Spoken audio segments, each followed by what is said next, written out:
అంటే నేను 20 సంవత్సరాలు ఒక రాజకీయ పార్టీ కోసం పనిచేసిన బీఆర్ఎస్ పార్టీలో. అంతకుముందు తెలంగాణ జాగృతి సంస్థ ఇండిపెండెంట్గా ఒక 6 సంవత్సరాలు నడుపుకున్నాను. నడిపినప్పుడైనా రాజకీయ పార్టీలో పనిచేసినప్పుడైనా నాకు అర్థమైంది ఒకటే, ప్రజల పక్షాన నిలబడడం ఇంపార్టెంట్. పార్టీ పెట్టినామా సంస్థగా ఉన్నామా అన్నది కాదు, ప్రజల పక్షాన నిలబడడం ఇంపార్టెంట్. ఇప్పుడు రాష్ట్రంలో ఉన్న పరిస్థితులు మీరు చూస్తున్నారు. నిన్న జూబ్లీ హిల్స్ ఉప ఎన్నికలు వచ్చిన రిజల్ట్ మీరు చూసిండ్రు. ఏం జరిగింది?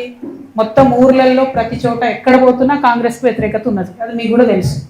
అంత వ్యతిరేకత ఉన్నా అన్ని వేల మెజార్టీతో కాంగ్రెస్ పార్టీ ఎట్లా గెలిచింది, ఎందుకు గెలిచింది అంటే అనుకున్న స్థాయిలో ప్రతిపక్షమైనటువంటి బీఆర్ఎస్ అందుకొని పనిచేయలేకపోతుంది అన్నది క్లారిటీగా అర్థమవుతున్నది.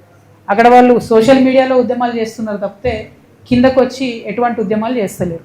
ఇంకొకటి పేరుకు కృష్ణార్జునులు అని చెప్పుకొని ట్వీట్లు పెట్టుకొని వాళ్ళది వాళ్ళు ఒకళ్ళు జబ్బ ఒకళ్ళు జరుచుకుంటూ తప్పితే ఒకళ్ళు వీపు ఒకళ్ళు జరుచుకుంటూ తప్పితే పెద్దగా క్షేత్రస్థాయిలో పనిచేయలేదని అర్థమైంది. ఇలా చాలా కుట్రలు కూడా జరిగినాయి అనుకోండి జూబ్లీ హిల్స్ ఎన్నికలలో.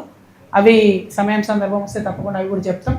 కాకపోతే ప్రతిపక్షాలు ప్రజల ఎక్స్పెక్టేషన్ మేరకు పనిచేసినట్టయితే రిజల్ట్ మంచిగా వేరే రకంగా ఉంటుండే జూబ్లీ హిల్స్. సో ఆ ఎక్స్పెక్టేషన్కి తగ్గట్టుగా వాళ్ళు పనిచేస్తలేరు. అక్కడే తెలంగాణ జాగృతి వచ్చి ప్రజల మధ్య నిలబడి ప్రశ్నించాల్సినటువంటి అవసరాన్ని గుర్తించినాం కాబట్టి ఇంత పెద్ద కార్యక్రమం తీసుకొని ప్రతి జిల్లాకు కూడా వెళ్ళి పనిచేస్తా ఉన్నాం.